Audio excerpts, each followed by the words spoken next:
Close your eyes and picture 100,000 years. Not 100 years, not even 1,000 years, but 100,000 years of human existence. That's longer than all of recorded history multiplied by 20. That's more time than separates us from the last Neanderthals. That's a span so vast that entire ice ages came and went within it. And here's the thing that should keep you awake at night. We have almost no idea what happened during those years. Right now, you're living in what we call civilization. You've got cities, agriculture, writing, governments, all the things that make modern life possible. But civilization, all of it, is only about 12,000 years old. That's it. Before that, there's this enormous gap, a void, a chapter of human existence that's been almost completely forgotten. And it's not like humans didn't exist back then. They absolutely did. Anatomically modern humans, people who looked exactly like you and me, walked the earth for at least 200,000 years, maybe longer. They had the same size brains, the same capacity for language, art, emotion, love, curiosity. They weren't cavemen grunting at each other. They were us, just without the smartphones and coffee shops. If you're listening to this to fall asleep, perfect. That's exactly why I make these. So maybe subscribe and drop a comment telling me where you are and what time it is right now. I love checking in the morning and seeing Tokyo at lunch, London at midnight, Sao Paulo at dawn, all listening to the same story about our shared past. So what were these ancient humans doing for all those millennia? What was daily life like? How did they think about the world? What did they believe? What made them laugh? What terrified them in the night? The standard answer you'll get from most historians is pretty simple. They were hunter-gatherers. They moved around in small groups, followed animal herds, gathered plants, survived. End of story. And sure, that's technically true, but it's like saying modern humans live in buildings and eat food. You're not wrong, but you're missing absolutely everything that matters. Because here's what really haunts me about those lost 100,000 years. These weren't just people surviving. Archaeological evidence shows they were creating. They were innovating. They were building complex social structures. We've found 75,000-year-old shell beads in South Africa, arranged in patterns that suggest abstract thinking. We found 40,000-year-old cave paintings in Indonesia that rival anything in Europe. We found 30,000-year-old flutes carved from bird bones that could play actual music. And those are just the things that survived. How much has been lost? How many innovations? How many breakthroughs? How many individual human stories have been erased by time? The truth is, we're staring at the biggest mystery in human history. A hole so vast that everything we call civilization could fit inside it 5 times over. And the more we learn, the stranger it gets. Recent discoveries are forcing us to rethink everything. Göbekli Tepe in Turkey, a massive stone temple complex built 11,600 years ago by people who supposedly hadn't even invented farming yet. Underwater structures off the coast of Japan that might be 10,000 years old. Cave systems across Europe showing evidence of sophisticated astronomical knowledge dating back 17,000 years. What if the story we've been told about human history is incomplete? Not wrong exactly, but missing huge chapters. What if civilization didn't suddenly begin 12,000 years ago, but rather that's just the most recent time it began? What if humans were doing far more complex and interesting things during those lost millennia than we ever imagined? Tonight we're going on a journey into that forgotten chapter. We're going to explore what life was actually like before civilization, how humans lived, what they knew, what they built, and maybe, just maybe, what we've lost along the way. So get comfortable. Let your mind drift back through the centuries, through the millennia, all the way back to a time when the world was young and humans were just beginning to figure out who they were. The story starts in the deep past, and it's stranger than you think. Here's something that should keep you up at night. Anatomically modern humans, People who looked exactly like us, with brains just as large and complex as ours, have existed for at least 200,000 years, maybe longer. For the vast majority of that time, roughly 190,000 years, we have almost no idea what they were doing. Think about that for a moment. The entire span of recorded human history, everything from the pyramids to the moon landing, covers maybe 5,000 years. That's 2.5% of our species' existence. The other 97.5%? It's basically a black hole. We call it prehistory, but that's just a polite way of saying we don't know. And the really disturbing part, we might never know. This is what archaeologists call the deep time paradox. We have fossil evidence that humans existed. We have genetic proof that populations grew, migrated, adapted. We know people were out there, living full lives, developing technologies, creating cultures, loving, fighting, telling stories around fires. But the physical evidence of all those lives, it's vanished, almost entirely. The archaeological record from 200,000 to 12,000 years ago is so sparse that entire continents and time periods are represented by maybe a few dozen significant sites. We're talking about nearly 200,000 years of human existence across the entire planet, and we found so little that everything we know could fit in a couple of museum storage rooms. This isn't just frustrating, it's deeply unsettling, because it means we're making assumptions about our ancestors based on the tiniest fraction of their actual experience. So why is the evidence so scarce? Part of it is simple preservation. Stone tools survive. They're basically indestructible. You can bury a hand axe for 100,000 years, dig it up, and it looks pretty much like it did the day it was made. So that's what we find. Endless stone tools, scrapers, cutters, spear points, choppers. They're everywhere. Some sites have thousands of them, scattered across ancient campsites like discarded plastic bottles at a modern festival. But here's the thing. Stone tools probably represented maybe 5% of the actual technology our ancestors used, maybe less. Think about modern hunter-gatherer societies that still exist today, or existed until recently. The vast majority of their tools and equipment aren't stone. They're wood, bark, plant fibre, leather, bone, sinew. They're baskets woven from reeds, fishing nets made from plant fibre, shelters built from branches and leaves, clothing sewn from animal hides. They're digging sticks for finding roots, wooden spears with fire-hardened tips, traps made from bent saplings, cordage twisted from plant fibres. All of that, gone, rotted away millennia ago. Wood survives maybe a few thousand years under ideal conditions. Plant fibres, maybe a few hundred. Leather, forget about it. Unless you've got extremely unusual preservation conditions, permafrost, desert dryness, oxygen-free peat bogs, organic materials simply vanish. This creates a massive distortion in how we understand ancient technology. We look at the stone tools and think, well, these people had pretty simple technology. They were primitive, but we're only seeing the 5% that survived.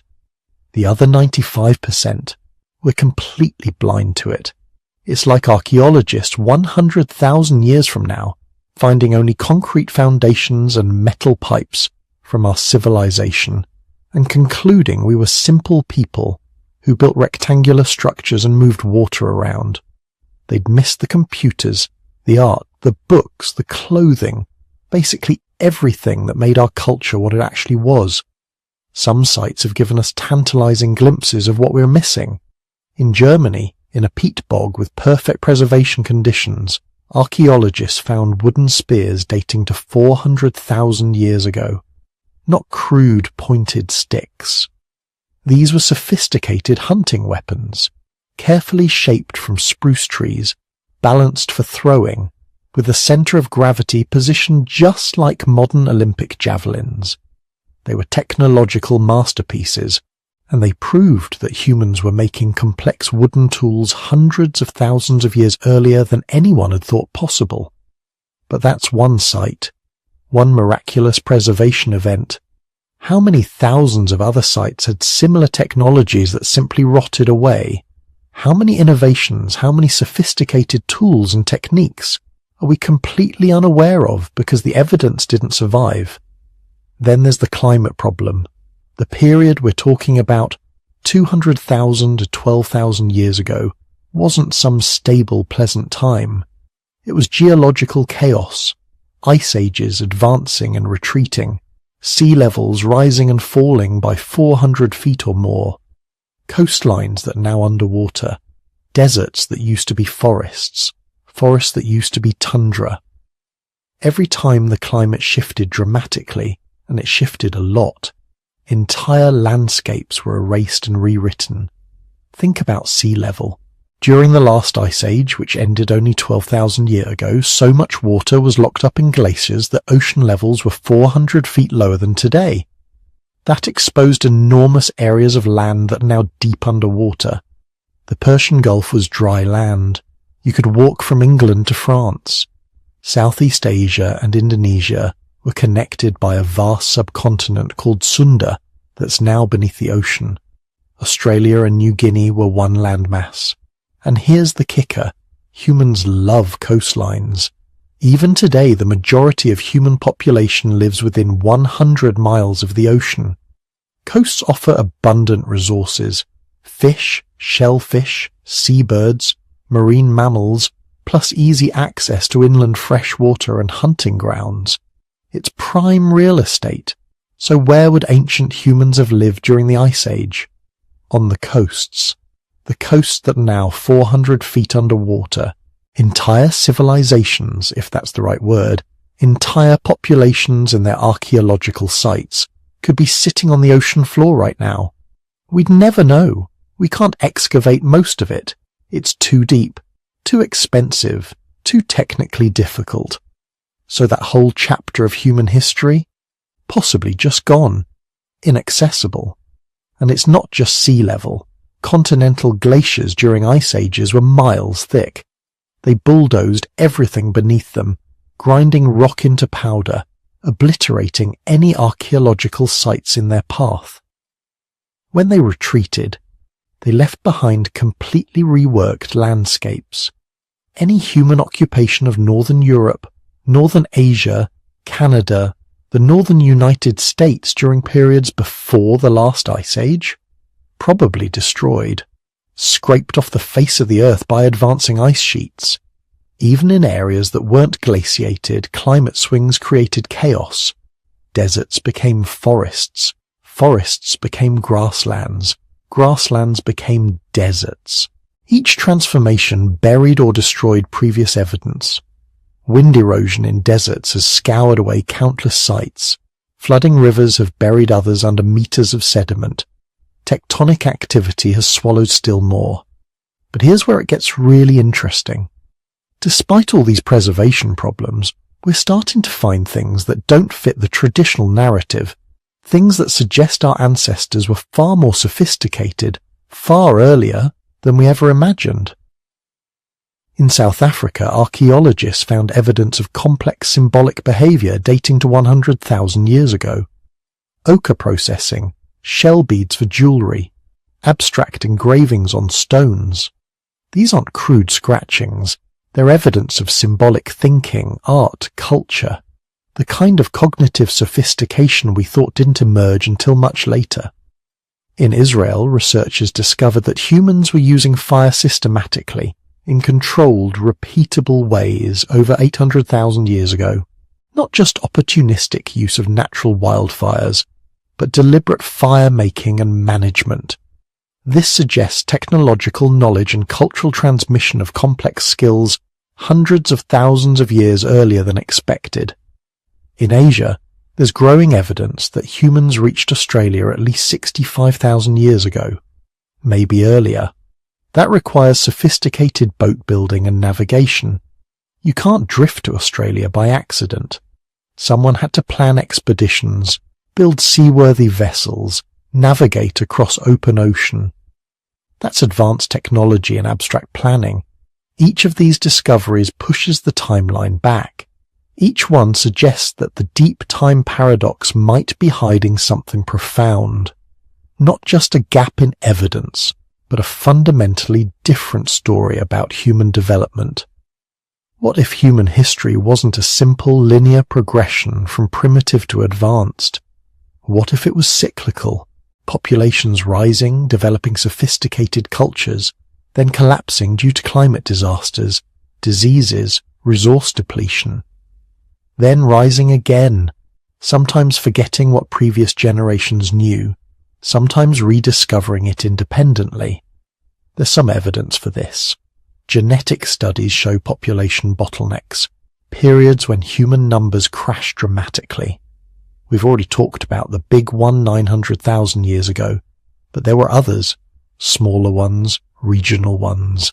Each represents a potential collapse, a time when knowledge could have been lost, when technologies could have vanished. And here's the really unsettling thought. If a sophisticated culture existed 100,000 years ago, but they worked primarily in wood, fiber, and other organic materials, we'd have almost no evidence they ever existed. A few stone tools, maybe, but nothing that would indicate their true level of achievement. They could have had complex social structures, sophisticated technologies, rich artistic traditions, and we'd never know. The deep time paradox would have swallowed them completely. We might be looking at our ancestors the way future archaeologists would look at us if they only found our concrete and metal, missing everything that made us actually human. The stories, the art, the knowledge, the innovation, all of it gone, leaving only the faintest shadows in stone. For 90,000 years, maybe longer, your ancestors lived in a way that would be almost unrecognizable to us today. Not because it was primitive or brutal, though that's what we've been taught, but because it was fundamentally different from everything we know about human society. They lived in small bands, usually between 20 and 50 people, and the question you should be asking is, why? Why that specific number? Why not larger groups, which would offer better protection? Why not smaller ones, which would be easier to feed? The answer tells us something profound about human psychology, about the limits and capabilities of our social brains. Anthropologists call it Dunbar's number, though it was figured out thousands of years before any anthropologist was born. Your ancestors discovered through trial and error, through countless generations of survival and failure, that there's a sweet spot for human group size. Below about 20 people, you don't have enough hands to handle big game hunting, child rearing, and defense. You're vulnerable. Lose a few adults to accident or disease, and the whole band collapses. But go above 50, and something else breaks down. You can't maintain intimate personal relationships with everyone anymore. Trust starts fracturing. Cooperation becomes harder. People start forming cliques, factions. Resources that once would have been shared freely become points of tension. Without laws, police, or formal governance systems, groups larger than 50 people tend to tear themselves apart from internal conflict. Your ancestors learned this the hard way, watching bands split when they got too big, seeing larger groups descend into violence over resources or mates or status. So they stayed small, 20 to 50 people, bound together by kinship, shared history, and absolute mutual dependence. But here's where it gets really interesting. Archaeological evidence and studies of modern hunter-gatherer groups suggest something that would blow the mind of anyone working a 40-hour week. These people worked far less than we do. Anthropologists studying isolated hunter-gatherer groups in the 20th century, before they were all contacted and disrupted, found something shocking. These people spent about 3 to 5 hours per day on what we'd call work. Hunting, gathering, tool maintenance, shelter repair. The rest of the time, they were socializing, playing, resting, creating art, telling stories. Some researchers started calling it the original affluent society, not because they had material wealth, but because they had what we've lost, time. Think about what that means. While you're grinding through your 8, 10, 12-hour workdays, your ancestors were working half that or less. They weren't lazy, they couldn't afford to be. But they also weren't desperate. In most environments, if you know what you're doing, nature provides abundantly. You don't need to work yourself to death to survive. You just need knowledge. And they had knowledge accumulated over thousands of generations. They knew which plants were edible in each season, which ones had medicinal properties, which ones could kill you. They knew where water could be found, even in drought conditions, watching where birds flew at dawn, noting which plants stayed green when everything else withered. They could read animal tracks like we read text messages, knowing not just what animal had passed but how recently, whether it was healthy or sick, whether it was alone or part of a herd.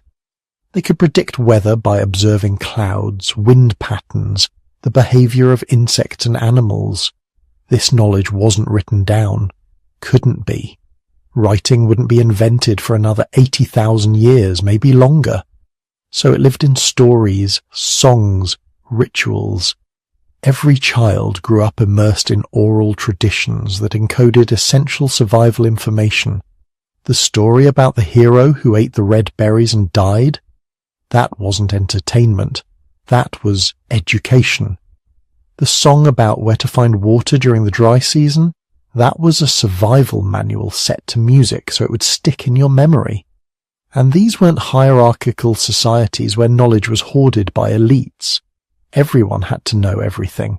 When you're living in a band of 30 people and you lose the one person who knows how to find water, you all die. So children were taught obsessively, constantly, not through formal schooling, but through participation and observation. A 5-year-old would follow adults on gathering expeditions, learning which plants to pick and which to avoid. By 10, they'd be contributing real labour to the group. By 15, they'd have more practical survival knowledge than most modern adults accumulate in a lifetime. But childhood in these bands wasn't just endless education. Studies of modern hunter-gatherer groups show that children had remarkable freedom. They weren't constantly supervised or structured. They played, explored, learned at their own pace. They also weren't coddled. A 12-year-old might be expected to help hunt large game or travel alone to neighbouring bands to trade or share information.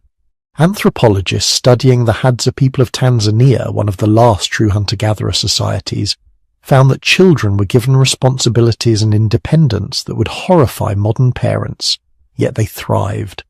Social structures were radically different from what came later. No kings, no chiefs, no permanent leaders. Some individuals had more influence because of their skills or knowledge or personality, but authority was fluid, situational. The best hunter might lead a hunting expedition, but that didn't make them the boss back at camp. The person who knew the most about plants would be deferred to when gathering, but they had no special privileges. Decisions were made collectively, through discussion and consensus. Most crucially, there was no concept of property beyond personal items. Land couldn't be owned. Water couldn't be owned. Game animals couldn't be owned. The very idea would have seemed insane. How can you own the earth? It's like saying you own the sky or the wind. Tools, weapons, clothing.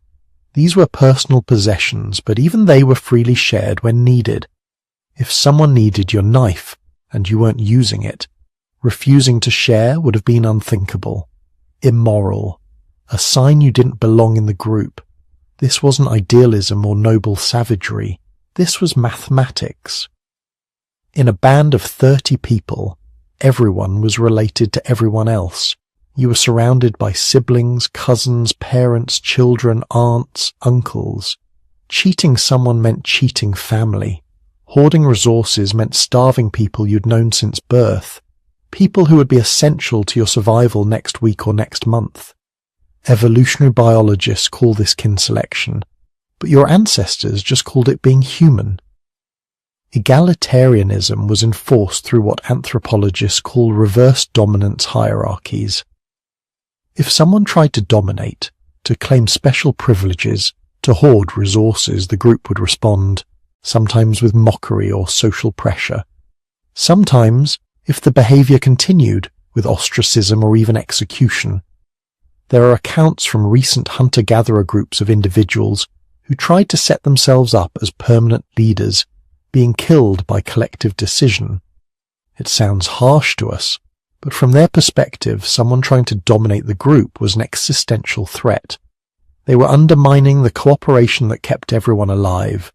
Storytelling held the entire system together. Around fires that had been tended for hundreds of thousands of years, people shared knowledge, reinforced social bonds, transmitted culture. But the stories weren't just practical survival information. They were also about identity, about what it meant to be human, about the band's history and relationship to the land. They were the first literature, the first philosophy, the first history books. And they were interactive. Everyone participated. Children asked questions. Adults debated interpretations. Stories changed over time, adapting to new circumstances while preserving essential truths. Some researchers think this is when human language became truly sophisticated. Not just communication for coordination, which many animals can do, but language capable of expressing abstract concepts, hypothetical scenarios, stories about things that happened long ago or might happen in the future. You needed this kind of language to pass on complex survival knowledge, to plan coordinated hunts, to maintain relationships across multiple bands spread over large territories. Because here's the thing, individual bands weren't isolated.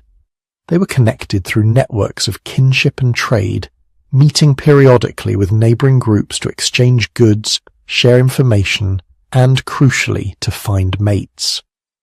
Bands this small couldn't sustain themselves genetically. Everyone would be too closely related within a few generations.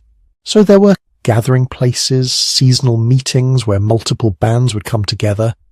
These weren't just social occasions, though there was definitely socializing. They were genetic and cultural exchange events, absolutely essential for long-term survival. The archaeological record gives us glimpses of this life, but only glimpses. Stone tools tell us about technology. Butchered animal bones tell us about diet. Fire pits and post holes tell us about camps and shelters. But the stories, the songs, the daily conversations, the laughter around fires, the arguments and reconciliations, the love and grief and joy, all of that is lost. We're trying to reconstruct a rich, complex social world from the hardest, most durable fragments it left behind. It's like trying to understand modern human life by examining only our garbage dumps and foundations. What we do know is that this way of life worked. It worked for tens of thousands of years, maybe longer. It kept humans alive through climate fluctuations, volcanic eruptions, droughts, ice ages. It was sustainable in a way that nothing since has been. These people didn't deplete their environments or drive species to extinction. They couldn't afford to. They were part of the ecosystem, not separate from it. And they were happy. Or at least evidence suggests they were no less happy than we are, possibly more so. Modern studies of remaining hunter-gatherer groups find low rates of depression, strong social bonds, a sense of purpose and autonomy that many people in industrial societies desperately lack. They had challenges we can't imagine. Sure, high infant mortality, death from infections or injuries that would be trivial today, no safety net if things went truly wrong. But they also had things we've lost. Time, community, direct connection to the natural world, work that felt meaningful because you could immediately see its results. For 90,000 years, this was humanity. This was normal. What came after, civilization, agriculture, cities, all of that, is the aberration. The weird experiment that's only been running for a few thousand years. We spend so much time thinking about how primitive they were, how far we've come. But maybe sometimes, around fires of our own, we should ask, what did they know that we've forgotten?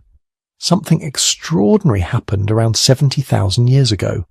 Something that separated us from every other human species that had ever existed. And we're still trying to figure out exactly what it was. Your ancestors had survived the genetic bottleneck. They'd evolved bigger brains, better tools, more sophisticated social structures. But they were still just another species of clever apes trying to make it in a difficult world.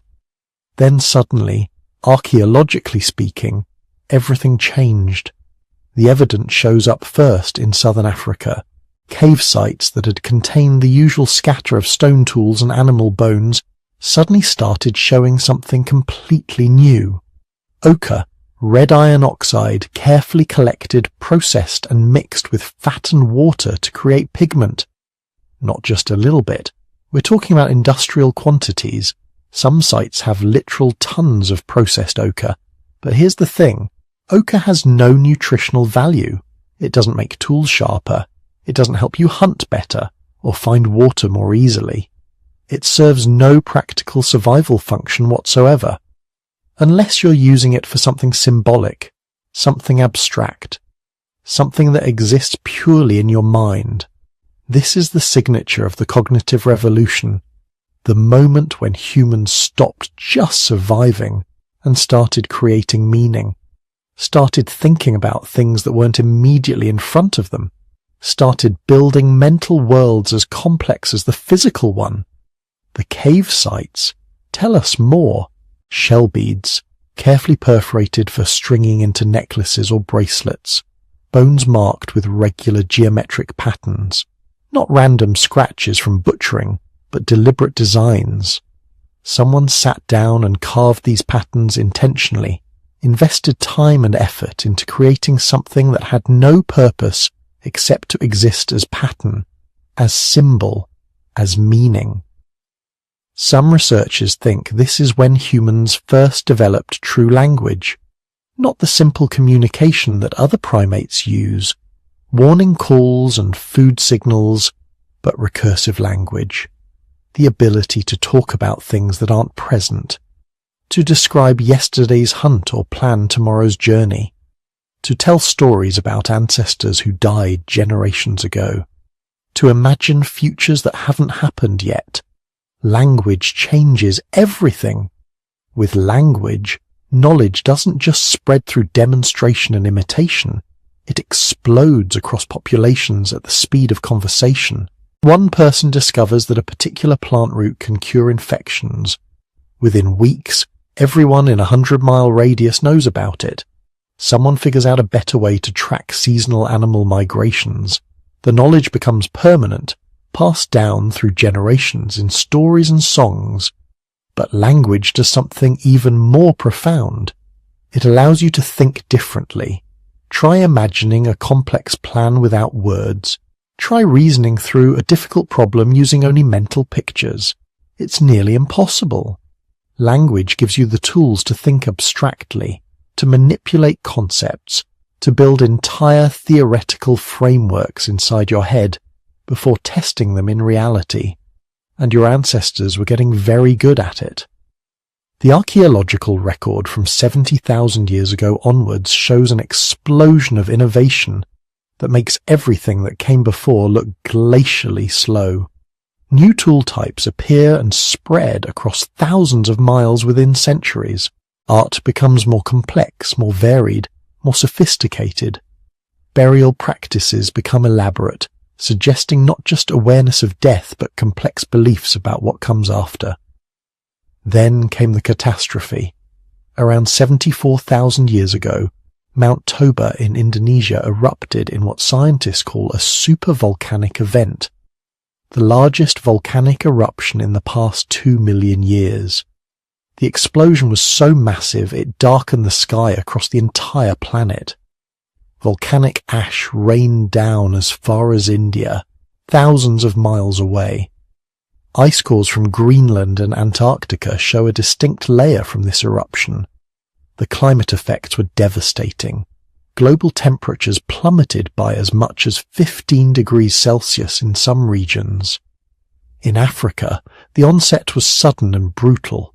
Forests died, grasslands turned to desert, water sources dried up, animal populations crashed, and humans, who had just begun expanding across Africa in larger numbers, suddenly found themselves in another extinction crisis.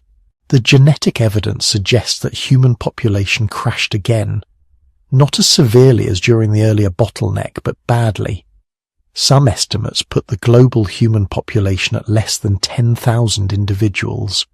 For thousands of years, maybe as long as 20,000, humans teetered on the edge of extinction again.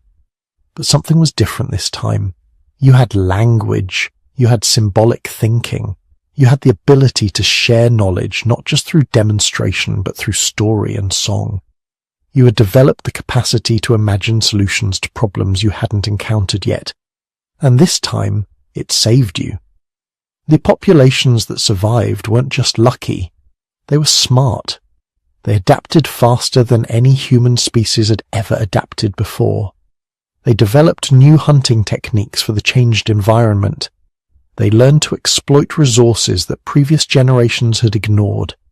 They created more sophisticated shelters, better clothing, improved methods of food preservation. Most importantly, they cooperated at levels that would have been impossible without language. Groups shared resources across vast distances.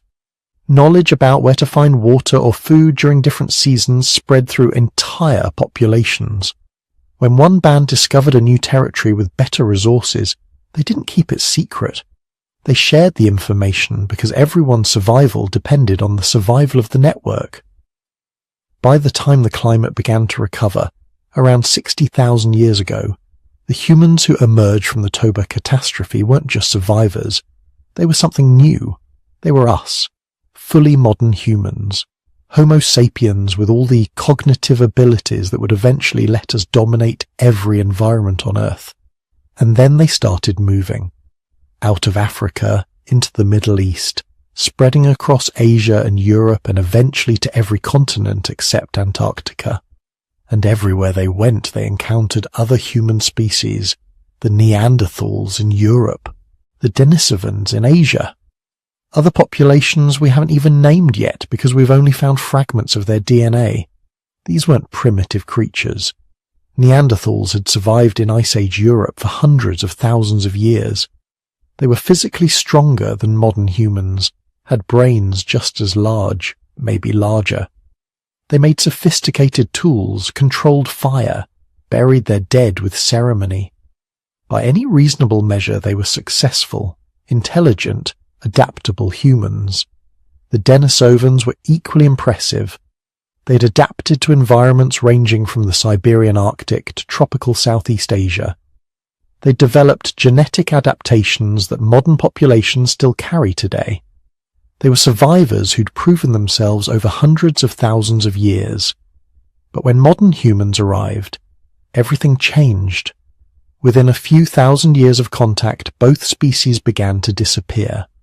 Not immediately, not everywhere at once, but steadily, inevitably, the other human species went extinct while modern humans spread and multiplied. Why? This is one of the great mysteries of human prehistory. We interbred with them. The genetic evidence is clear. Most people alive today carry Neanderthal DNA. Many carry Denisovan DNA. We were compatible enough to produce fertile offspring. So what made the difference? Some researchers think it was language. Maybe modern humans had developed more complex linguistic abilities, allowing faster knowledge sharing and better cooperation. Others point to social structures. Maybe modern humans lived in larger groups, maintained wider networks, could mobilize more people for complex tasks. Still, others think it was symbolic thinking.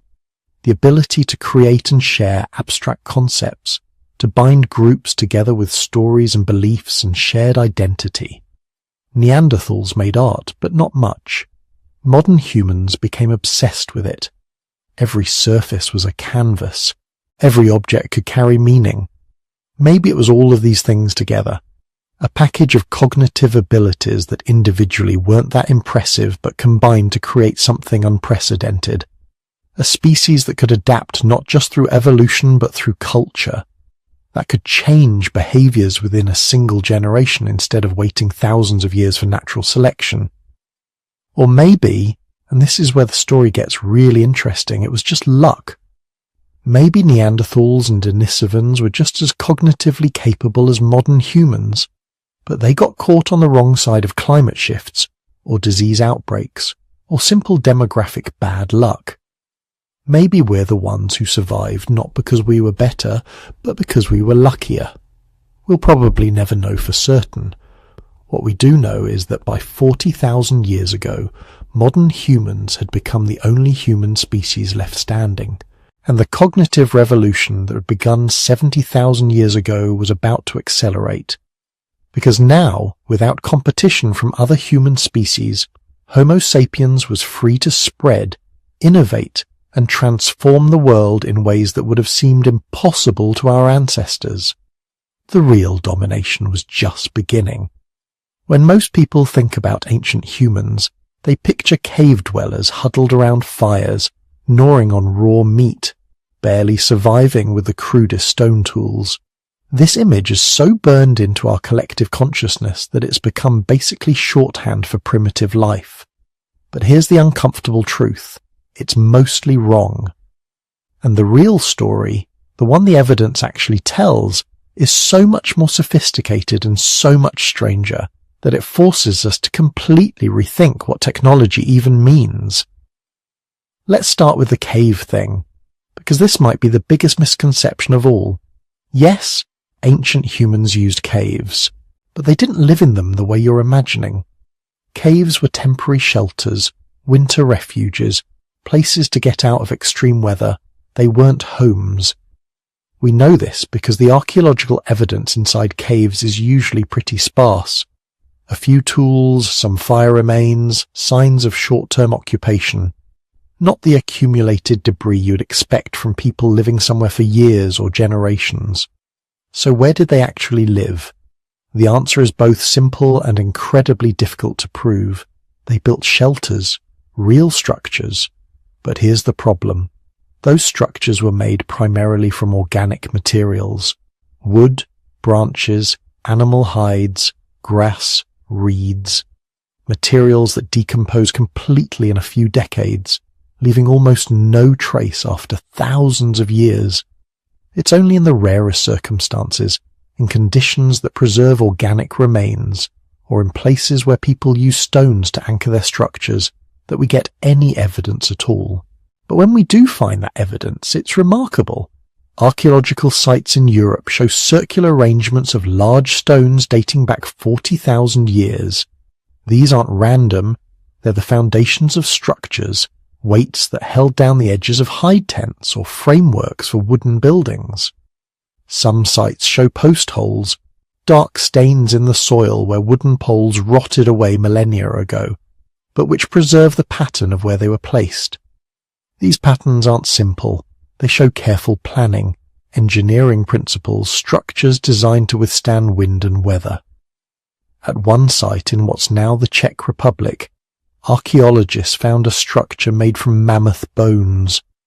Not just a few bones arranged randomly, but dozens of carefully selected and placed bones, forming a framework that would have been covered with hides. This wasn't thrown together by people barely scraping by. This was architecture. And that's just what we can prove. Think about what we can't see. For every structure that left stone foundations or bone frameworks, how many hundreds or thousands were built entirely from wood and plant materials, leaving no trace? The archaeological record isn't showing us typical ancient life. It's showing us the tiny fraction that happened to survive in the right conditions.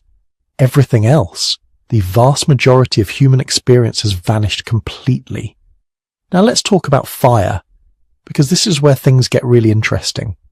Early humans had been using fire for hundreds of thousands of years, maybe over 1 million. But somewhere around 400,000 years ago, something changed. Humans didn't just use fire opportunistically, capturing it from natural sources and keeping it alive as long as possible. They learned to make it, to create fire on demand, whenever and wherever they needed it. This sounds simple until you try to do it yourself. Making fire from scratch with primitive tools is brutally difficult. It requires specific materials, precise technique, and most importantly, extensive knowledge. You need to know which rocks, when struck together, produce sparks hot enough to ignite tinder. You need to know which plant materials work as tinder, which are too moist, which too dense. You need to understand friction fire techniques, how to spin a drill fast enough, and with enough pressure to create ember heat without breaking your materials or exhausting yourself. This isn't something you figure out by accident. This is sophisticated technology requiring years of practice and detailed knowledge passed down through generations. And once humans mastered fire creation, everything changed. Fire wasn't just warmth and cooking anymore, it was security. Predators won't cross a fire line. A fire perimeter around your camp meant safe sleep, protection for children and elderly, freedom from the constant vigilance that most animals must maintain after dark. Fire was also time. With light after sunset, your productive hours expanded dramatically. You could work on tools and clothing, process foods, share knowledge. Most importantly, fire was social glue. There's something about sitting around a fire that encourages conversation, storytelling, the transmission of culture. Some anthropologists think this is when human language really exploded in complexity, during those nighttime gatherings around fires that pushed back the darkness. But fire offered even more possibilities that we're only beginning to understand. There's evidence that ancient humans used fire to modify their environment on massive scales, controlled burns to encourage the growth of certain plants, to drive game, to clear travel routes. They were using fire as a landscape management tool, shaping entire ecosystems to their benefit. This isn't primitive behavior, this is sophisticated environmental engineering. Now the tools. Oh, the tools. For decades, archaeologists categorized Stone Age technology into neat phases. Older one tools, simple choppers, Acheulean hand axes, slightly more refined. Mousterian tools, getting better. Like a steady march of progress toward modern technology. But the real picture is so much messier and so much more interesting. Stone tools from 100,000 years ago show remarkable sophistication. Not everywhere, not all the time, but often enough that it's clear ancient humans were capable of incredible craftsmanship when circumstances required it. Some stone points are so finely worked that modern flint knappers, people who've spent decades learning the craft, struggle to replicate them. These weren't just sharp rocks. These were carefully engineered tools designed for specific purposes. Projectile points shaped to maximize penetration and damage. Scrapers with working edges maintained at precise angles. Specialized tools for processing hides, working wood, processing plant materials. And here's what really matters. These tools were part of larger technological systems. A stone point is useless without a shaft, bindings, probably some kind of resin adhesive. Creating a functional spear requires knowledge of multiple material properties, engineering principles, manufacturing techniques. It's a technology as complex as anything in the ancient world. But stone tools are just what survived. They're the tip of the technological iceberg.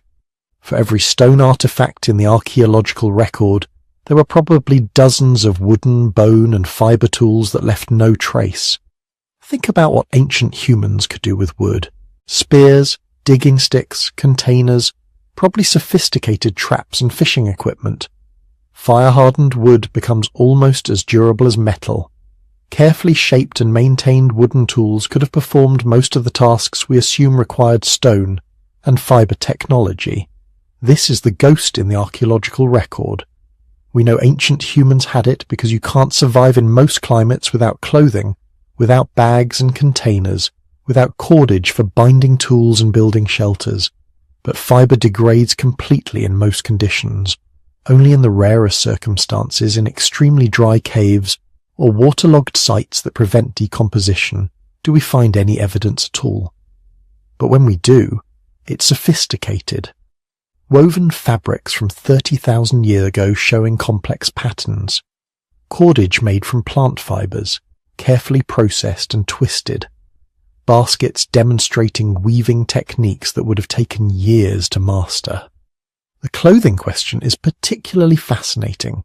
We know ancient humans were wearing clothes at least 70,000 years ago, probably much earlier, because that's when we find humans in climates where naked survival would be impossible.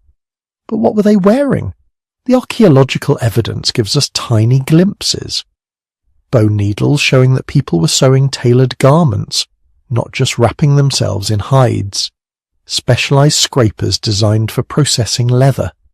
Traces of ochre and other pigments suggesting dyed fabrics or decorated clothing. This wasn't just throwing an animal skin over your shoulders. This was textile technology, fashion, personal expression through clothing. And then there's the water.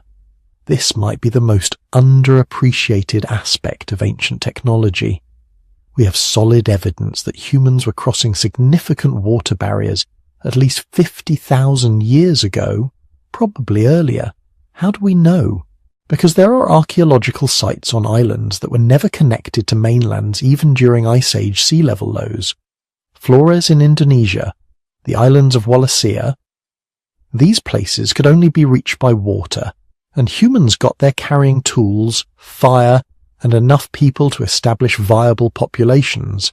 This means boats, real watercraft capable of carrying people and supplies across open water. Not just floating logs or simple rafts, but constructed vessels that required planning, knowledge of materials and currents, navigation skills. Think about what that implies. Someone had to experiment with hull designs, figure out how to make vessels stable and watertight, develop paddles or sails. They had to learn to read weather patterns, understand tides and currents, navigate by stars or landmarks. This is sophisticated maritime technology that we traditionally don't associate with ancient humans, but the evidence says it existed. The picture emerging from all this evidence isn't primitive people struggling with crude tools. It's sophisticated humans with extensive technological knowledge, most of which has vanished completely because it was made from materials that couldn't survive tens of thousands of years. We're not seeing ancient technology, we're seeing the shadow it left behind, the tiny fraction preserved only because it was made from stone or bone, or because it happened to end up in the rare conditions that preserve organic materials. So when you think about the lost 100,000 years, remember this. The people living then weren't missing technology. They had technology systems as complex and sophisticated as anything before the agricultural revolution. They just had different tools made from different materials, solving different problems, and most of those solutions have been lost forever, leaving us to reconstruct a technological world from fragments and shadows. By the time your ancestors had mastered fire, refined stone tools, and learned to cooperate on a scale no other animal could match, something else had begun to change. Something you can't see in bones or genetics. Their inner world was transforming. They weren't just surviving anymore, they were starting to dream. We tend to picture early humans as practical, hard-edged survivors, always hunting, always foraging, always calculating the next meal. But the archaeological record hints at a different story, a parallel story. While they were tracking animals and reading weather patterns, they were also tracking something far more elusive, meaning. You can see it most clearly on the walls of caves. Tens of thousands of years after the bottleneck, descendants of those survivors began leaving marks that still shock us with their sophistication. In Europe, Africa, Indonesia, and beyond, people walked into the darkness of caves, lit flickering torches, and started painting. Some of these paintings are over 40,000 years old. older than cities, older than writing, older than agriculture. Imagine standing in a pitch-black cavern, the air cool and damp, lit only by fire. Shadows jump and twist with every movement. Someone beside you dips a finger or a piece of charcoal into pigment made from crushed minerals and animal fat. Then, carefully, deliberately, they trace the outline of a horse, a bison, a rhinoceros, a human hand. They're not doodling. These are not clumsy first attempts. At sites like Chauvet and Lascaux in France, or Sulawesi in Indonesia, the art shows perspective, motion, layered composition. Animals are drawn with such precision that modern zoologists can identify species and even guess at their behavior. Some figures are painted over older ones, suggesting generations returning to the same sacred spaces. Why go deep into dangerous caves just to paint animals you see every day on the surface? Nobody knows for sure. But the possibilities are fascinating. Maybe these were hunting rituals, sympathetic magic. Paint the animal, control the animal. Maybe they were teaching tools, a way to show younger hunters how a herd moves or where to strike. Maybe they were early calendars marking migration cycles, star patterns, or seasonal changes. And maybe, just maybe, they were something more like prayer. Many caves show evidence of repeated visits over thousands of years. Some chambers are covered with hand stencils, people blowing pigment over their palms pressed to the wall, leaving ghostly negative prints. It's hard not to feel like these are signatures. I was here. We were here. We belong. When you place your hand on that same rock today, you're touching the same stone someone touched 30,000, 40,000 years ago, thinking thoughts we can't hear but can almost feel. And it wasn't just paintings. Around the same time, humans began doing something that may be the clearest window into their inner life. They started burying their dead with care. Neanderthals were likely first. Simple burials, bodies placed in pits, sometimes with tools or animal bones nearby. Later, early Homo sapiens took this further. At sites like Sungir in Russia or Kafze in Israel, graves contain beads, pendants, ochre, and carefully arranged bodies, children and adults adorned as if for some journey. Think about what that means. You don't bury someone with their ornaments if you believe death is just nothing. You don't spend precious time and resources decorating a corpse during a struggle for survival unless you feel some deep obligation or believe in some kind of continuation. Did they imagine a literal afterlife, a world of spirits, a return to the ancestors? We don't know, but the pattern is startlingly consistent. Across continents and climates, early humans behave as if death mattered in a way other animals don't seem to recognize. They protect bodies from scavengers. They place them intentionally. They sprinkle them with red ochre, a pigment that looks eerily like blood. Maybe the message was simple. This person is not just meat. This life had meaning, and that meaning does not vanish with the last breath. From this soil of grief and memory, another kind of object begins to appear, the so-called Venus figurines.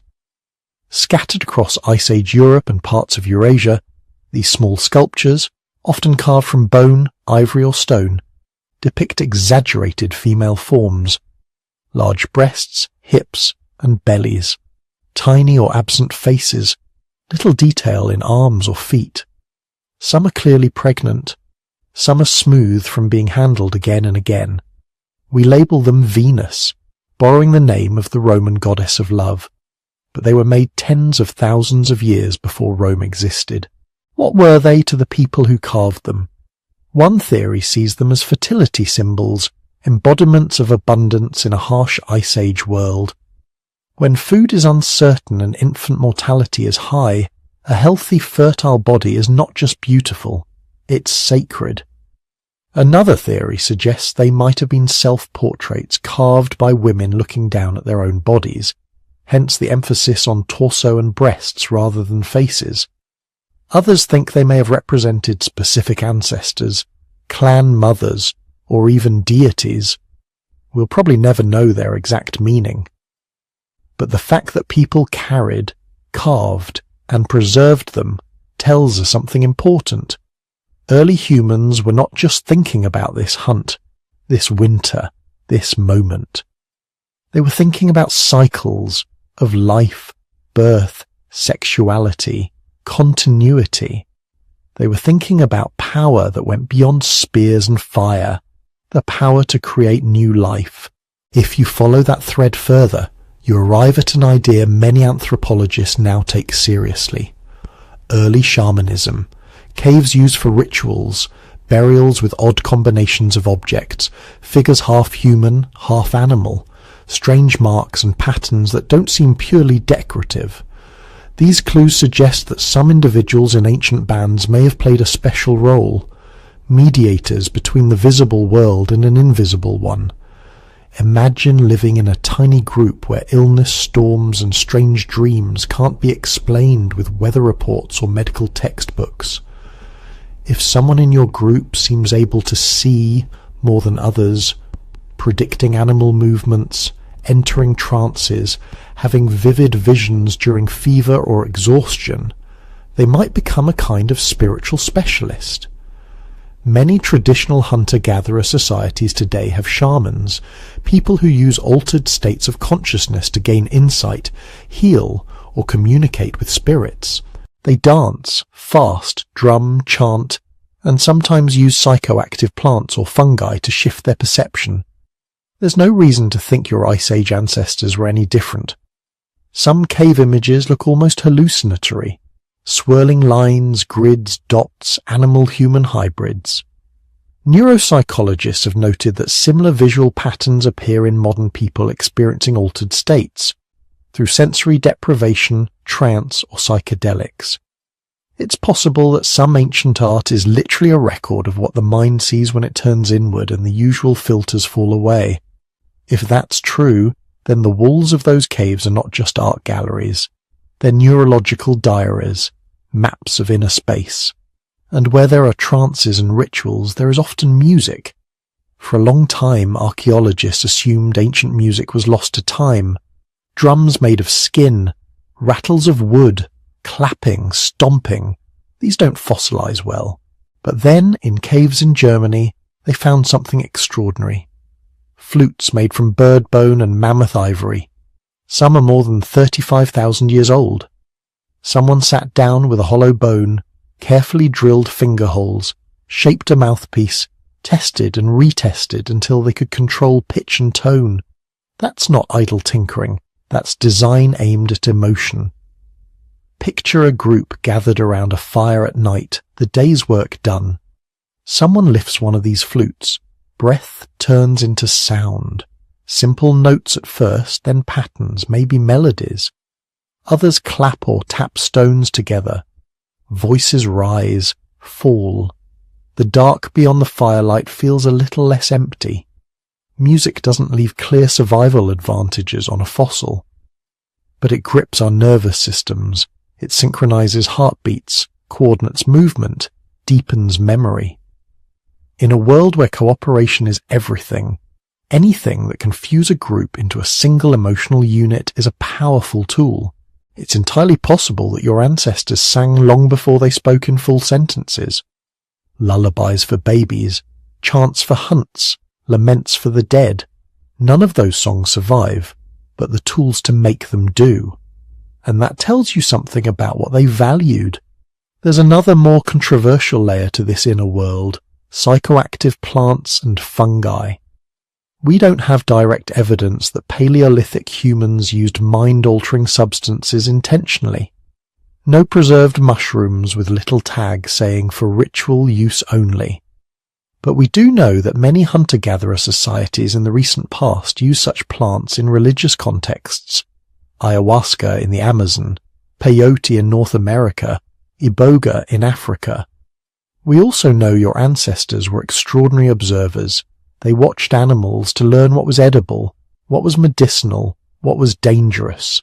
If a deer avoids one plant but eats another and then appears disoriented, that's data. If a curious human samples the same plant and suddenly sees visions or feels their body dissolve into the landscape, that's not just data, that's revelation. Did they interpret these experiences as messages from spirits, journeys to other realms, encounters with ancestors? Did certain plants become sacred, guarded, used only by shamans or only in specific seasons? We can't say for certain. But when you combine cave imagery that resembles psychedelic visions, deep ritual spaces far from the surface, and a brain already primed for symbolic thinking, the possibility is hard to ignore. Early humans may have experimented not just with the outer environment, but with the inner one, using chemistry to explore consciousness itself. Pull back from all these pieces, paintings, burials, figurines, flutes, possible shamans and plant rituals, and a larger picture starts to come into focus. Art for your ancestors wasn't a hobby. It was a survival tool for the mind. When you live in a dangerous, unpredictable world, you don't just need shelter and calories. You need stories to explain why the storm came. You need symbols to hold on to the memory of those you've lost. You need rituals to calm your fears before a hunt. You need songs to bond your group, images to teach your children, myths to connect your tiny band to something bigger than itself. Art did all of that at once. Those horses on cave walls weren't just horses. They were knowledge compressed into image. Where the herds go, how they move, how they look when they're healthy or desperate. Those burials weren't just sentimental. They were a way of saying, we remember, which might also mean, we expect to be remembered. Those Venus figures weren't just sculptures.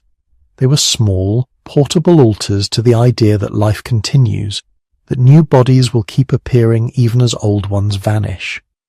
In a way, the spiritual life of ancient humans was another kind of technology, a technology of meaning. While stone tools carved meat from bone, myths carved order out of chaos. While fire extended the day, songs extended memory. While spears extended your reach into the herd, rituals extended your sense of connection into past and future. And all of this, every painted wall, every carved figure, every carefully placed grave, was happening long, long before civilization, before temples, before priests, before written scriptures.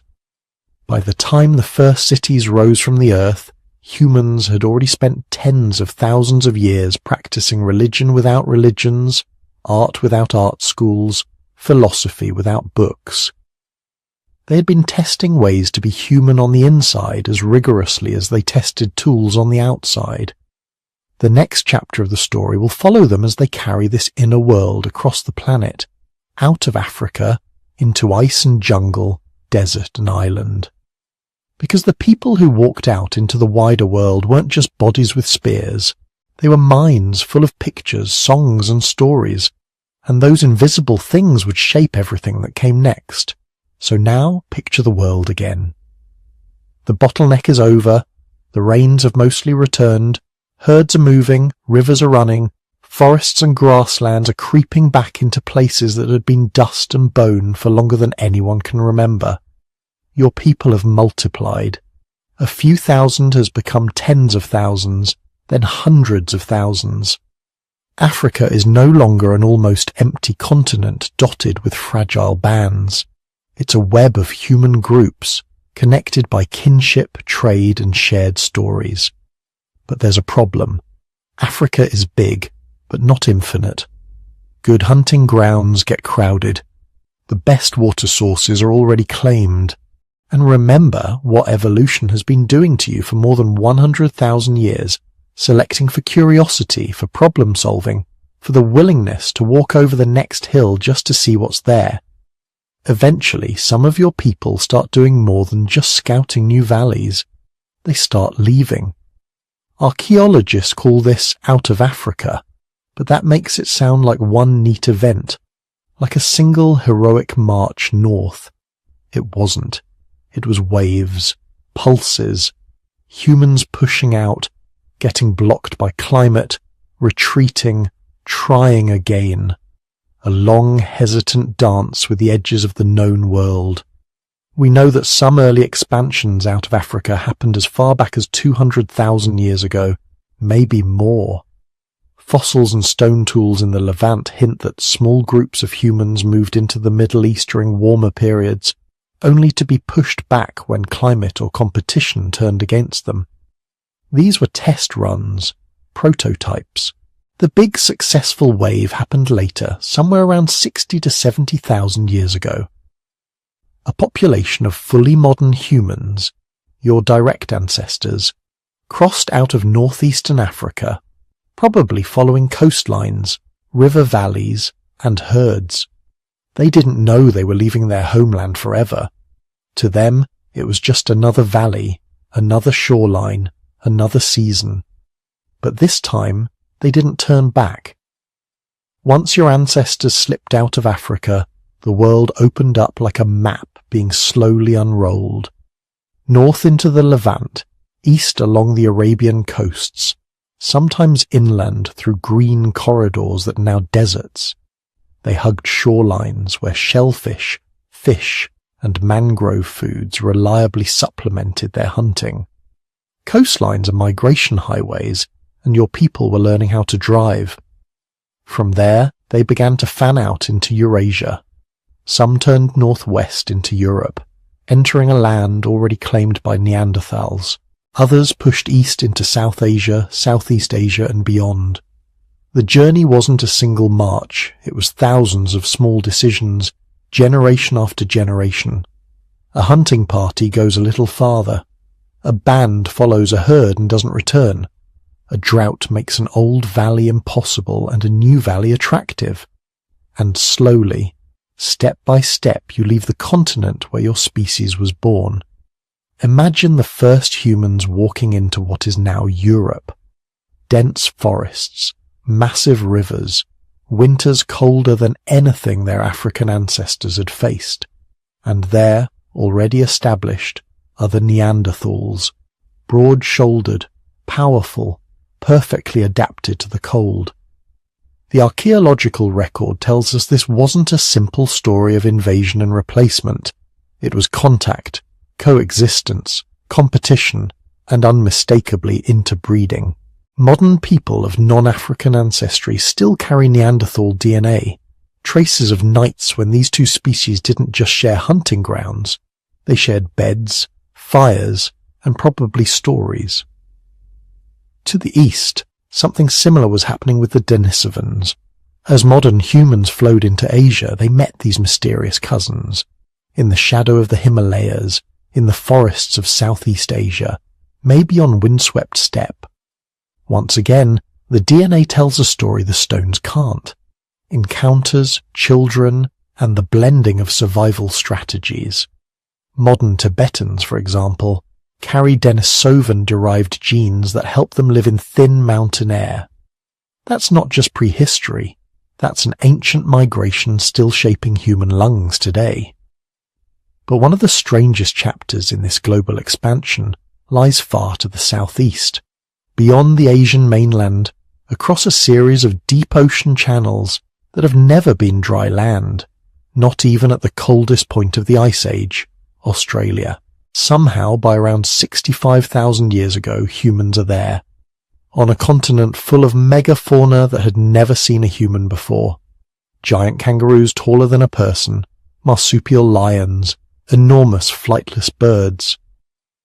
Getting there wasn't as simple as walking across an exposed land bridge.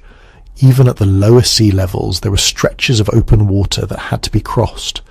Maybe not oceanic crossings like modern voyages, but still, distances you can't accidentally drift over on a log in your sleep. This means something profound. It means by 65,000 years ago your ancestors had mastered some kind of watercraft, rafts, dugout canoes, something that could carry not just a single castaway, but enough people to found a population and sustain a culture. Were these first Australians scanning the horizon, steering by stars, reading currents? Did they launch deliberately from visible shore to visible shore, island hopping across what is now Indonesia and Papua New Guinea? Or did rising seas slowly turn familiar marshes and river deltas into archipelagos, forcing them, step by reluctant step, into better and better boats? We don't know. The evidence for their journey is mostly underwater now, drowned by the seas that rose after the last ice age. What we do know is that when they arrived, they thrived. Aboriginal Australian cultures preserve oral traditions that may encode memories of coastlines that vanished thousands of years ago. Stories passed down in unbroken chains from those first crossings, echoing into the present. While one branch of humanity was making that leap into Australia, another was turning east and northeast, tracking the edges of the great Eurasian landmass. They followed herds across the steppes of Central Asia. They adapted to the forests and rivers of what is now China and Siberia. They learned to survive winter after winter, in darkness and ice that would have killed their African ancestors in days. Here, in the far north, the greatest of all human gambles began. Because once you're living in Siberia, there's another land in sight, or rather, another land sometimes in sight, the Americas. During the coldest stretches of the last ice age, so much water was locked in ice sheets that sea levels dropped dramatically, exposing a land bridge between Siberia and Alaska, Beringia. Not a narrow bridge, but a vast, cold steppe, the size of a subcontinent, connecting Asia to North America. For a long time, the standard story was simple. Around 13,000 years ago, humans crossed that bridge, walked through an open corridor between retreating ice sheets, and spread across the Americas. End of story. But the ground has been arguing with that story. New discoveries, stone tools, ancient footprints, genetic signatures are pushing the arrival dates back. 14,000 years ago. 15,000. Some researchers argue for 20,000 years ago or more. A recent set of footprints in New Mexico might be as old as 21 to 23,000 years, if the dating holds up. That would mean humans were in North America while massive ice sheets still lock down most of Canada. If that's true, the first Americans weren't just walking down an inland highway of ice-free land. They may have been skirting the Pacific coast in boats, hugging shorelines like their ancestors did leaving Africa, living off shellfish and kelp forests while glaciers towered inland. Did several waves of humans enter the Americas at different times by different routes? Did early attempts fail, leaving only scattered traces in the archaeological record? Or are we only just beginning to glimpse a much older human presence in the New World, erased and buried by time? For now, we don't know. But we do know this. By around 12,000 years ago, humans had reached the southern tip of South America. In a geological blink, they had filled an entire double continent from Arctic tundra to Patagonian windswept plains. And that brings us to one of the most astonishing facts in our entire history. By the end of the last ice age, humans were everywhere. Literally every major climate zone on Earth your ancestors had not just passed through, but adapted to. Arctic ice and subarctic tundra, temperate forests, grasslands and savannas, high mountain plateaus where every breath was a struggle, dense tropical jungles full of venom, disease and camouflage, dry deserts where water might not appear for days. In each place, your species didn't become a different animal. You didn't grow fur for the Arctic or gills for the tropics. You did something far stranger. You invented culture. In the north, you learned to stitch tailored clothing and build insulated shelters, to follow reindeer migrations, to read snow and ice, the way your African ancestors read tracks on a dusty trail.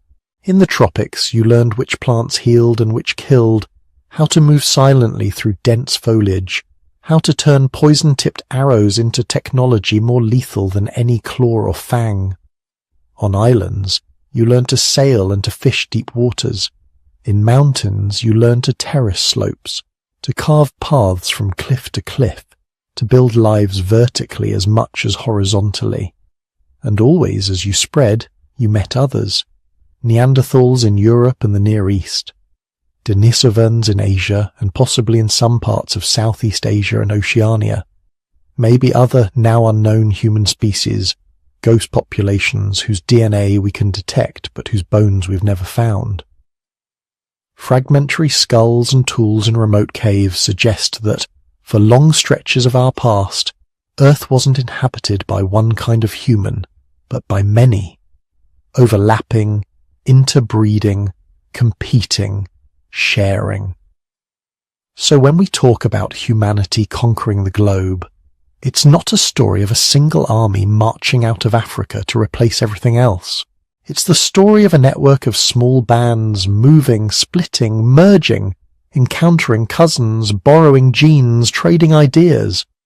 A web spreading out over the planet until, almost without anyone noticing, there was no major landmass left unexplored. By the time you reach the end of this great migration saga, something extraordinary has happened. Your species, forged in a single, bottlenecked population in Africa, has wrapped itself around the world. Different languages, different tools, different stories, but all carrying the same ancient signature in their DNA, the fused chromosome, the neural wiring for cooperation and curiosity, the capacity to imagine a place you've never seen and then walk toward it anyway. And as these wandering bands settle into their new homelands, from the Australian outback to the Amazon basin, from the Siberian taiga to the Mediterranean coast, they aren't just surviving, they're laying the foundations for the next transformation. Because once humans are everywhere, seeing everything, adapting to every environment the planet can throw at them, they start to ask a new kind of question. Not just, where is the next valley, but what if we stay here? What if we change the land itself? That question will eventually give us villages, cities, empires. But before that, it will give us something much more intimate. Bodies shaped by wild diets and constant motion, and health patterns almost unrecognizable compared to our modern lives. To understand who we really are, we have to look not only at where we went, but at what those journeys did to our bones, our guts, and our hearts. And that's where we're going next. Imagine one of those bottleneck survivors standing next to you right now. Same basic height, same number of teeth, same fused chromosome. But beneath the skin, their body tells a story that's strangely familiar and completely alien at the same time. We don't have their diaries. We don't have their medical records. What we have are bones, teeth, a few mummified remains from later hunter-gatherers, preserved by accidents of climate and geology, and those silent remains whisper something unsettling. In some ways, they were much healthier than we are. In other ways, their lives were unimaginably rough. Start with the skeletons from pre-agricultural sites all over the world. Before farming, before cities, long after the bottleneck, but still deep in the hunter-gatherer era. When you compare those bones to the first farmers, a pattern jumps out immediately. Hunter-gatherer skeletons tend to be taller, their bones are thicker, more robust, their teeth show less crowding, fewer cavities. The long bones of the legs and arms bear the unmistakable signs of heavy, regular use, strong muscle attachments, dense cortical bone. These were bodies built by movement, not by workouts. You didn't go exercise. You just lived, and living was exercise. Then you look at early farmers just a few thousand years later. Same species, different story. They're shorter, on average. Their bones show more signs of nutritional stress, more stunted growth lines, more arthritis in overused joints, more dental decay from starchy, sticky grains. In many places, infant mortality goes up with the arrival of agriculture, and infectious disease explodes once people start living in dense sedentary villages with domesticated animals. It's as if the archaeological record is flashing a warning sign. For most of our existence, the human body was shaped by a very different life than the one we live now. So what were those bodies actually running on? Modern paleo diets imagine a single, clean, universal menu. Meat, nuts, berries, maybe a few roots. But the real paleo reality looks nothing like that tidy picture. It looks like chaos organized by intelligence. Your ancestors ate whatever the land would give them, and the land gave very different things depending on where you were. Coastal groups feasted on shellfish, fish, seabirds, and marine mammals. Their bones show high nitrogen and carbon isotope ratios that scream ocean protein. People near grasslands relied more on large game, antelope, wild cattle, sometimes elephants or mammoths in colder regions. Forest groups focused on fruits, nuts, small animals, insects, and hundreds of plant species we no longer recognize. There is no single ancestral diet. There are hundreds, maybe thousands, each one a custom adaptation to a specific environment. But there are patterns. Most hunter-gatherer diets were astonishingly diverse compared to modern diets. Instead of rotating between a handful of grains and domesticated animals, your ancestors might have eaten dozens of plant species in a single season. Leaves, seeds, roots, tubers, fruits, nuts, mushrooms. Some bitter, some toxic and less processed. Some only available for a few weeks a year. Layered on top of that, animals of all sizes, insects, fish, birds, rodents, big game when they were lucky or skilled enough to take it down. The evidence is written in tooth wear and bone chemistry. Microscopic scratches on ancient teeth show mixtures of tough plant fibers, gritty underground tubers, and softer foods like meat and fruit. Chemical signatures reveal shifting diets season by season, year by year. In good times, more meat and fat. In lean times, more fibrous plants, more fallback foods that were low in calories but high in survival. This kind of diet had consequences. Fewer cavities, yes, but also constant metabolic flexibility. Your body had to be ready to run on whatever you could find. Feast and famine rhythms sculpted physiology. Long periods of low food intake punctuated by sudden abundance after a big kill. Today we talk about intermittent fasting as a health hack. For your ancestors, it wasn't a choice, it was the default setting. But if diet and movement kept their bodies robust, the world they lived in was still violent. Not cartoonish, Hollywood-style violence with endless wars and armies, but a constant background hum of danger. The bones show it. Skulls with healed fractures, ribs pierced by spear points, vertebrae with embedded projectile tips that were never removed. Some skeletons from much later hunter-gatherer sites show multiple lethal injuries, arrow points in the spine, crushed skulls, defensive wounds on the forearms. In a few mass graves, bodies lie jumbled together with clear signs of organized killing. So was the pre-agricultural world one long war? Probably not. More like a patchwork of peace and conflict. Many skeletons show healed injuries, meaning people were not just attacked, they were cared for. Broken limbs that had set correctly. Elderly individuals with worn joints and missing teeth who'd somehow survived long enough to reach old age, which in that world was rare and remarkable. Someone must have fed them, protected them, valued them. This is the paradox in the bones, evidence of violence and evidence of deep cooperation layered together. People hurt each other. People also kept each other alive. The question of lifespan adds another twist. When you hear that ancient people only lived to 30, it sounds like a death sentence. But that number hides a crucial detail: extremely high infant and child mortality. Many children never survived past 5 years old. That drags the average down dramatically. If you made it through childhood, your odds improved.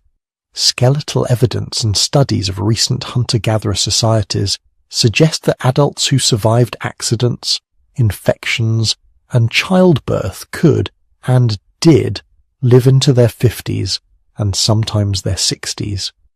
Not everyone, not often, but enough that old age existed. Enough that grandparents mattered. What killed people most often? The things you'd expect. Infections from wounds, childbirth complications, sudden trauma from falls or animal attacks, malnutrition in bad years and simple bad luck, no antibiotics, no surgery as we know it. A small cut at the wrong time could be a death sentence, and yet surgery did exist, in the shadows. We have skulls from thousands of years ago with neat circular holes cut into them. Trepanation. Even more astonishing, many of those skulls show new bone growth along the edges of the opening. The person survived the procedure and lived for months or years afterward. Why did they do it? Relief of pressure from head injuries?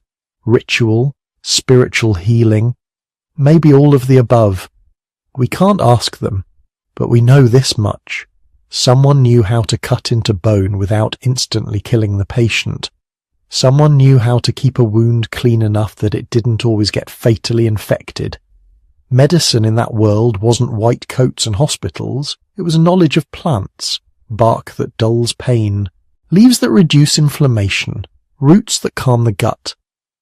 Modern pharmacology has traced some of our most powerful drugs back to traditional remedies used by hunter-gatherers and early farmers.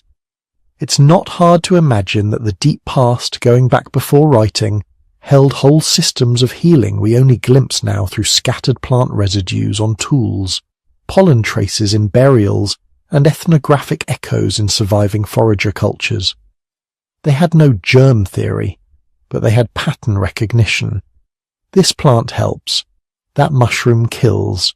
Boiling water makes people less sick. Smoke keeps insects, and maybe disease, away. All of this would have been wrapped in myth, story, and ritual, but beneath the symbolism, there was often hard-won experimental data. So what about their raw physical capabilities? Were they really stronger, faster, sharper than us? In absolute terms, probably yes. Not because they were a different species of superhero, but because the environment selected mercilessly for functional fitness. If you couldn't walk long distances, climb when needed, sprint occasionally, carry heavy loads, and endure hunger, cold, heat, and pain, you were less likely to pass on your genes. Muscle attachment sites on many pre-agricultural skeletons suggest daily workloads that would qualify as intense manual labour by modern standards. Spine and joint wear tells us they carried heavy things often. Foot bones show adaptation to constant walking and uneven ground. This wasn't weekend hiking. This was life. Their senses were tuned differently too. Not better in some mystical way, but better trained. Vision honed to pick out animal tracks, subtle plant cues, changes in the landscape that might indicate water or danger. Hearing accustomed to layers of natural sound instead of mechanical noise. Smell used as an actual tool for hunting and foraging.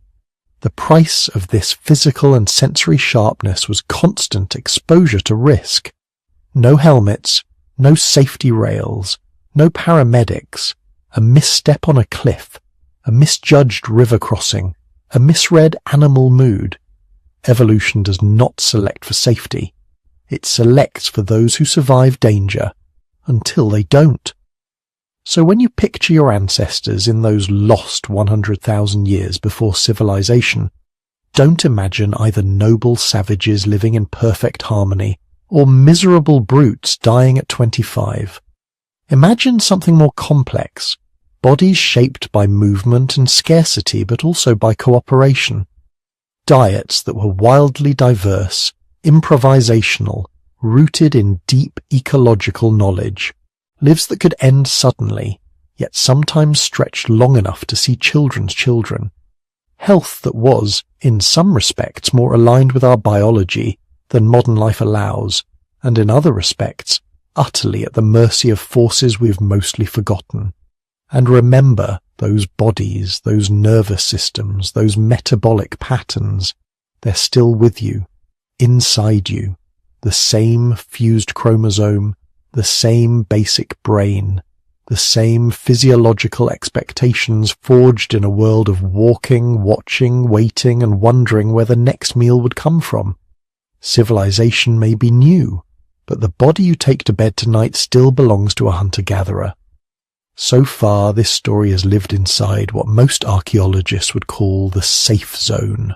Small bands, simple tools, slow change across vast stretches of time. But there's another story people tell about our past, a very different story. In that version, the Ice Age world wasn't just scattered hunter-gatherers chasing herds across empty tundra. It was home to something else, something bigger, maybe even something advanced. This is the world of Graham Hancock and the Lost Civilization hypothesis. In his books and documentaries, Hancock argues that during the last Ice Age, before the Great Melt and the rising seas, there may have been a technically or culturally advanced civilization. Not necessarily flying cars and skyscrapers, but something far beyond what we usually imagine for hunter-gatherers. In his view, this civilization flourished along Ice Age coastlines, in the now drowned lands at the edges of continents. Then, around 12,800 years ago, it was devastated by a global catastrophe, a sudden climate shift known as the Younger Dryas. Massive floods, firestorms, ocean levels rising more than 100 meters over thousands of years, swallowing their cities, their monuments, their history. In this story, the scattered hunter-gatherers we see in the archaeological record are the survivors, the remnant bands, the ones left wandering in the ruins of a world they barely understood, and the myths they carried of great floods, skyfire, lost golden ages, are distant memories of that vanished civilization, retold around campfires for thousands of years. It's a powerful idea, and it gets more interesting when you look at a place like Göbekli Tepe. High on a hill in southeastern Turkey, buried for thousands of years under layers of earth, lies a site that shouldn't exist. Göbekli Tepe is over 11,000 years old, older than pottery in most regions, older than cities, older than agriculture in its fully developed form. Yet it's built from enormous T-shaped stone pillars, some weighing 10, 20, even 50 tons. Many are carved with intricate reliefs, foxes, snakes, birds, wild boar, abstract symbols that might be proto-writing or something even stranger. According to the standard narrative, monuments like this come after farming, after permanent settlements, after complex social hierarchies develop. But Göbekli Tepe appears at the very beginning of the Holocene, just as the last Ice Age ends. It looks like a ritual centre, a kind of Stonehenge on steroids, built by people archaeologists still mostly classify as hunter-gatherers. Graham Hancock and others point at Göbekli Tepe and ask, how did so-called simple foragers pull this off? To move stones that big, you need planning, engineering, logistics. You need to feed and coordinate large groups of workers. You need time, knowledge, and social organization far beyond a few families camping beside a waterhole. Hancock suggests Göbekli Tepe might be the fingerprint of a lost tradition, not necessarily built by an Ice Age civilization, but perhaps taught, inspired, or guided by remnants of one, survivors who still remembered techniques for organizing large projects, for working stone, for encoding knowledge in symbols, and Göbekli Tepe is not alone in bending our timelines.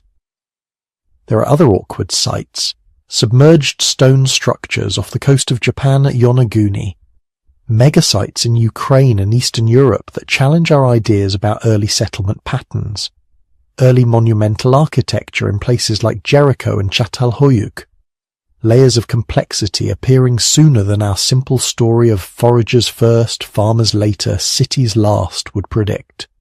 For Hancock and those who think like him, these anomalies are clues a trail of breadcrumbs leading back to a world we've almost entirely lost.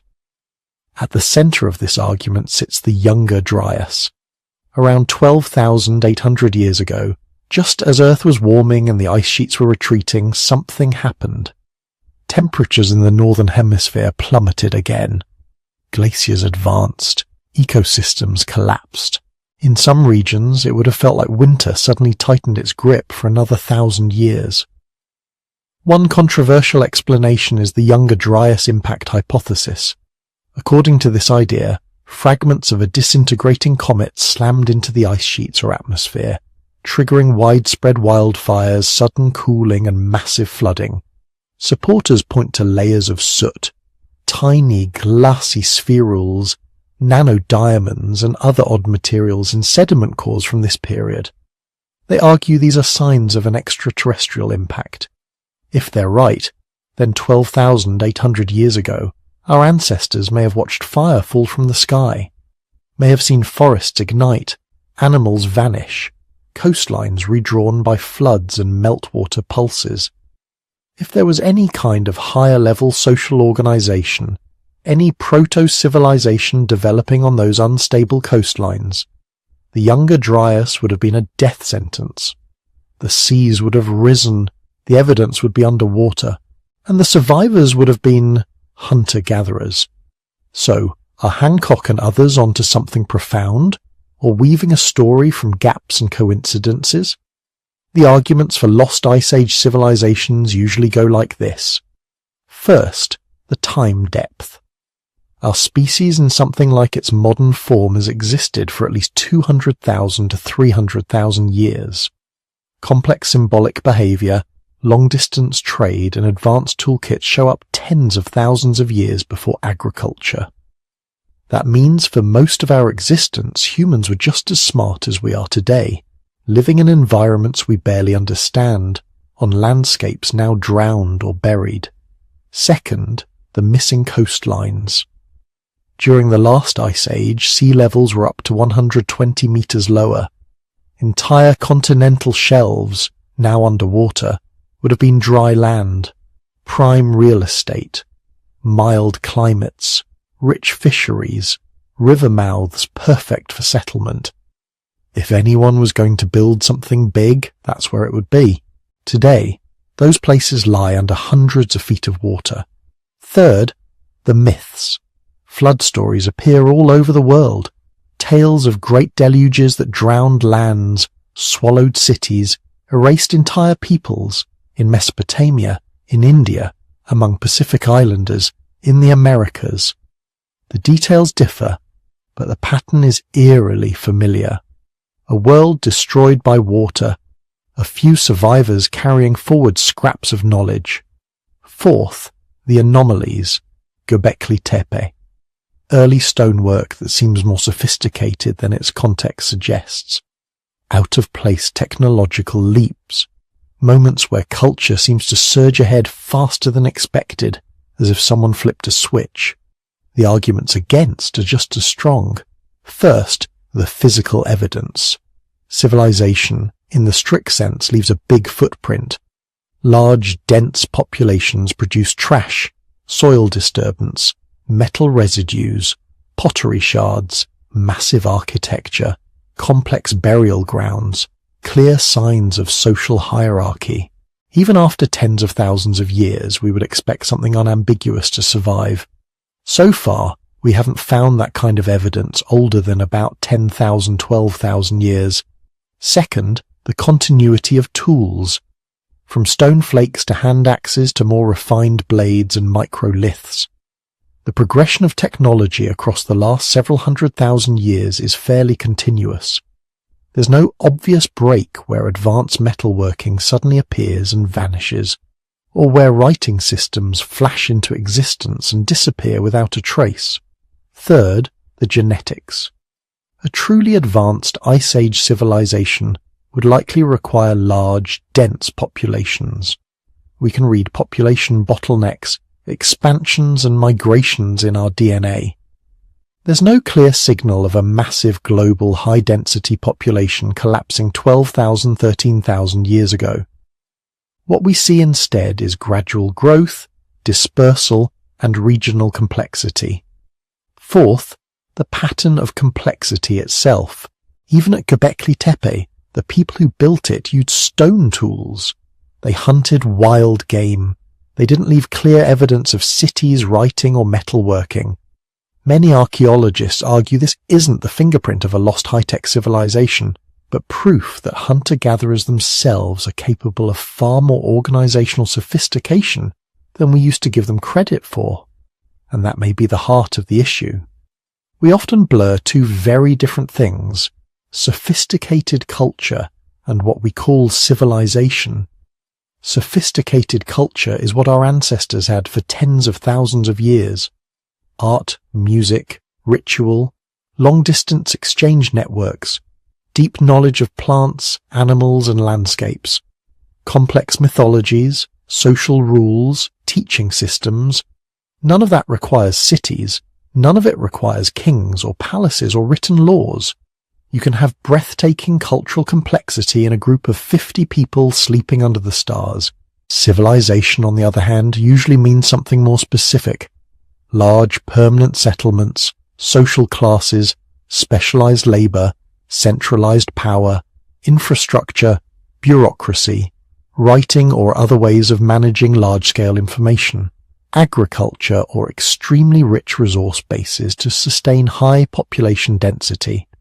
Hancock's critics argue that what he calls advanced civilization is really our modern bias talking.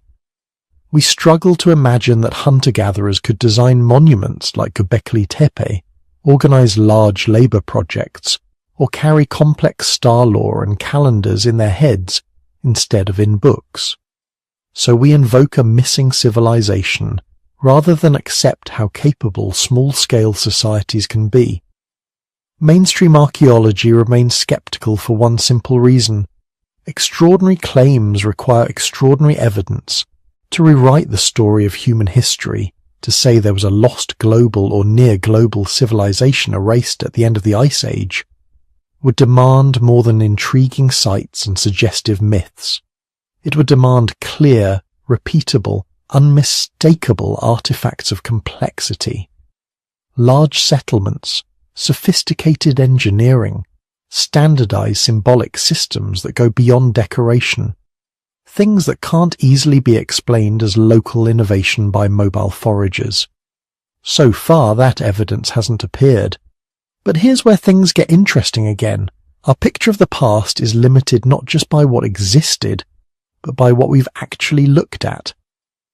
Most underwater archaeology has focused on shallow coastal zones near modern shipping lanes.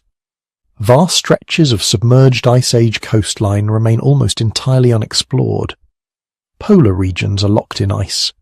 Deep jungle hides ancient river systems that have hardly been mapped, let alone excavated. As glaciers retreat and sea levels stabilize, we're already finding older and stranger things. Submerged forests, drowned prehistoric landscapes, ancient footprints preserved in mud, tools and campsites in places that were once dry plains and river valleys. We've only just begun dragging high-resolution sonar across continental shelves, only just started using LIDAR to peel back jungle canopies and reveal buried structures, road systems, and forgotten settlements on land. What else is still sleeping under silt and salt water? What sits at the bottom of fjords, on now drowned river deltas, beneath thick layers of coastal sand? It may turn out that Graham Hancock is wrong about an Ice Age civilization, in the strict sense. No vast network of cities, no global culture rivaling our own in technical power, but he might still be right about something more subtle and, in a way, more profound. That our ancestors were capable of levels of organization, architecture, and knowledge we haven't yet fully appreciated.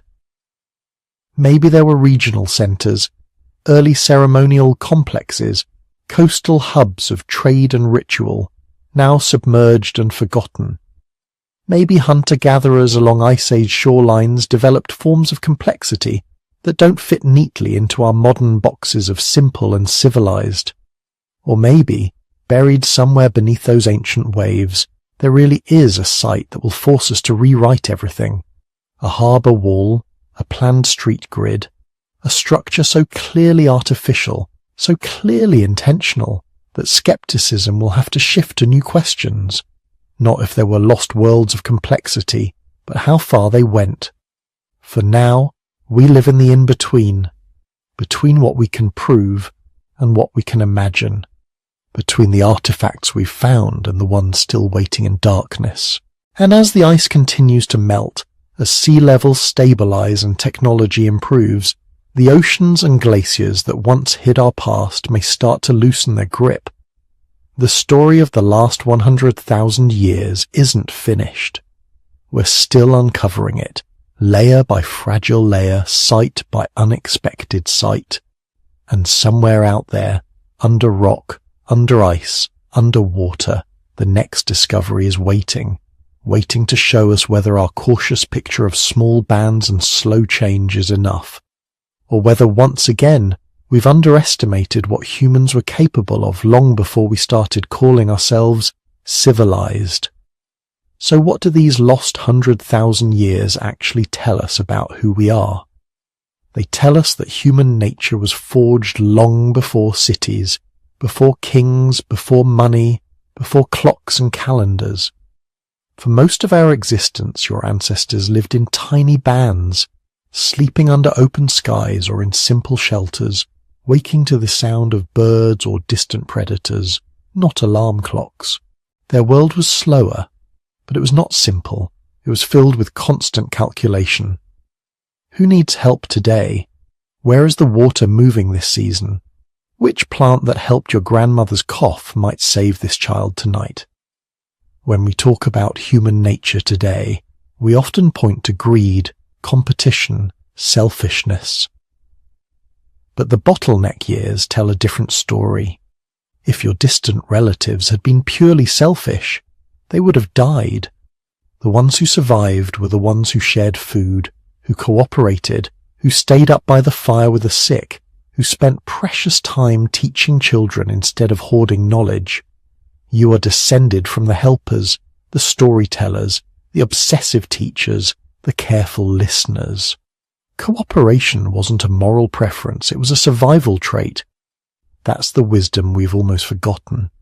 We lost the daily reminder that everything is interconnected. Your ancestors knew that burning too much wood in one season meant no fuel the next. Overhunting a valley meant hunger next year. Ignoring a quarrel in the band could fracture the group and get everyone killed. They lived in a constant feedback loop with their environment and with each other. Today, we push those feedback loops so far away that by the time we feel the consequences, climate change, collapsing ecosystems, social fragmentation, it feels like a surprise. But it wouldn't have surprised them. We also lost the expectation that everyone is both student and teacher. In those long nights by the fire, a child wasn't just a kid. They were the next carrier of the knowledge chain. Adults watched them, corrected them gently, repeated stories 100 times until the details were carved into memory. Imagine if we treated education today as sacred survival knowledge, not a phase you finish at 18 or 22, but a lifelong duty to your band. And yet, not everything is gone. Some of that ancient wiring still shapes you today. Your brain is still tuned for small groups. That's why you can remember the faces and stories of a few dozen people easily, but feel overwhelmed by crowds and anonymous feeds. Your stress system is still built for immediate threats, a rustle in the grass, a storm on the horizon, not for abstract numbers on a news ticker. Your need for meaning, for stories, for ritual, for belonging around some kind of fire, physical or digital, comes straight from those bottleneck nights when stories were as important as tools. We are much older than our cities, older than agriculture, older than writing, money, or nations. Skyscrapers and smartphones are a blink. Campfires and star-filled skies are the baseline. Deep down, you are still that bottleneck survivor's descendant, carrying a brain and a body tuned to a world without highways or headlines. So as you drift towards sleep, you might ask yourself, what parts of that older self are you ignoring? Where could you bring back a little of that lost wisdom? More time in small groups, more attention to place and season, more sharing of skills, more listening to the quiet signals of your own body and the world around you. If this journey through our forgotten past has stirred something in you, I'd love to know. Tap the like button so this story can reach more people, and in the comments, tell me where in the world you're listening from, what landscape surrounds you tonight, what sky you'll see if you step outside. If you'd like to keep exploring these shadowy corners of human history together, consider subscribing so you don't miss the next chapter. Because the truth is, our story didn't begin with civilization, and it won't end with it. We are the children of survivors who learned to turn crisis into possibility. Somewhere inside you, that ancient intelligence is still awake, still watching the flames, still waiting for whatever comes next.